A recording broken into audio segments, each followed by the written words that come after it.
In this exercise, we're going to work with creating tables, styling tables with CSS, and then we're going to apply the concept of making a calendar to using tables. So we're going to start with my basic table page. And you can see here that we have a basic table, and I'm going to go through how we created the table first and then how we styled the table second.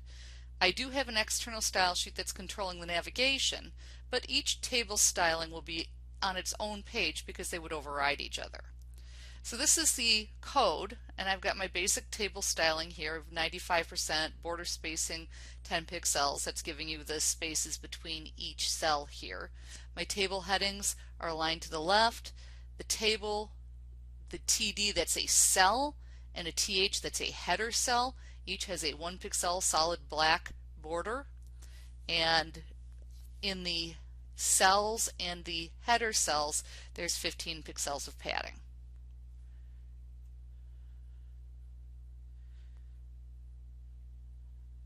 So let's look at the table itself, and I'm going to make this a little bit wider so it's easier to read the code first.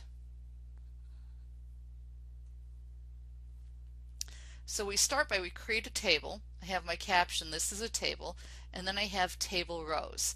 And inside each table row there's an element that becomes a cell. When it's a TH, that gives you a header cell which comes with some default formatting. A TD is just a data cell. So we have either a header cell or a data cell, and the data cell just contains regular data. The header gets some default header formatting. Now you can merge cells just like you can in Excel or Word.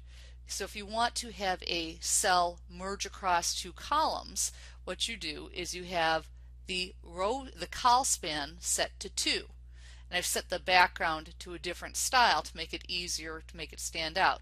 But you can see that this cell spans 2 columns. You can merge 2 columns this way as well by doing a row span. And then you can see that those merge. So you can see we have some very basic table structures here. You'll have a table, you'll have a row, you'll have some sort of detail either with a header or a data cell, and that's how you make up the cell tables. So that's a basic table, and we're next going to look at applying some CSS styling to a table. Now it's common, that's not what I wanted.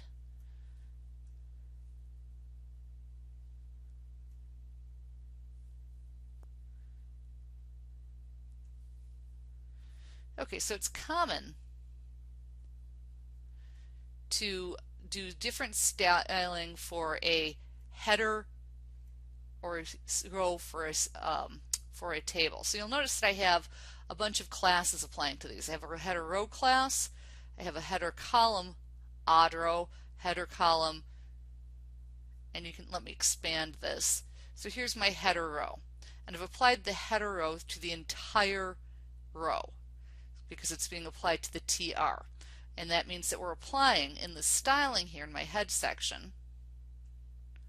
I have a header row table headers because these are all TH cells, and they all have a border bottom of 3px solid black. So you can see these each get a solid bottom border. All of my table headers, both along the top and along the side here, have the same color, text alignment, and padding. And I have header columns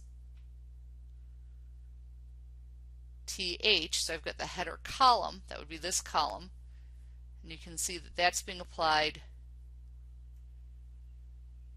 here, where it's a TH in the header column, and that gets a right align for the text and a 2 pixel solid black border. The table itself has a width of 90%. It has a margin of 10 pixels in auto, that's just centering it.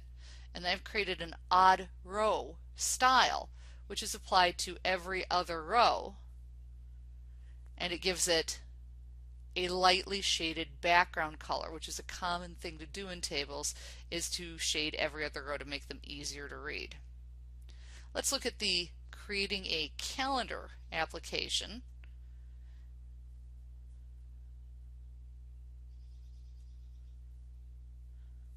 Let's refresh that. That doesn't seem to be completely loading.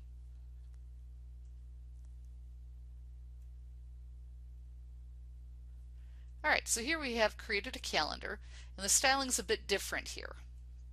So let's look at the table first. The table's really simple. All we have is a really standard table. Each table row, across the top we have the days of the week. This is based on March 2016, so it started on a Tuesday.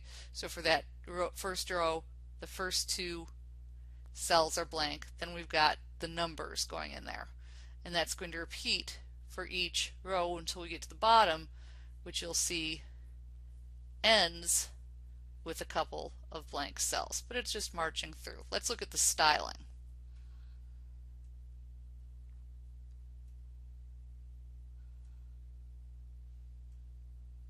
So the table again has a width of 90%, a margin of 10 px auto to center it, and then we're doing a border collapse. This way you don't see any spaces between the cells. You just get the single line, which looks much better for a calendar. All of the table headings are dark blue, centered, and bold. And then for the data cell, the table data, it's vertically aligned to the top. It's text aligned to the right. That's putting the number in the top right-hand corner. And then we have a height of 100 pixels, a border of a pixel solid black, padding of 10 pixels, that's giving us our spacing around the number here, and a width of 14.29%, which is as close as I could get just dividing the columns, 100% divided by 7. So that's how we've set up our table. So you will create 3 tables. You'll make a calendar. It should be for the next birthday month you have. So it's right now, for me, it's June of 2016. My birthday is actually in May, so if I were going to do my birthday month, I'd do May of 2017. I'd look up the actual dates for that. I don't care about the year, I just want you to do the month of your birthday so that they're not all the same. And then I want you to have 2 other tables, which should contain some real content. In one of the tables, I want you to combine some rows and some columns, and in the other, I want you to focus on styling with CSS.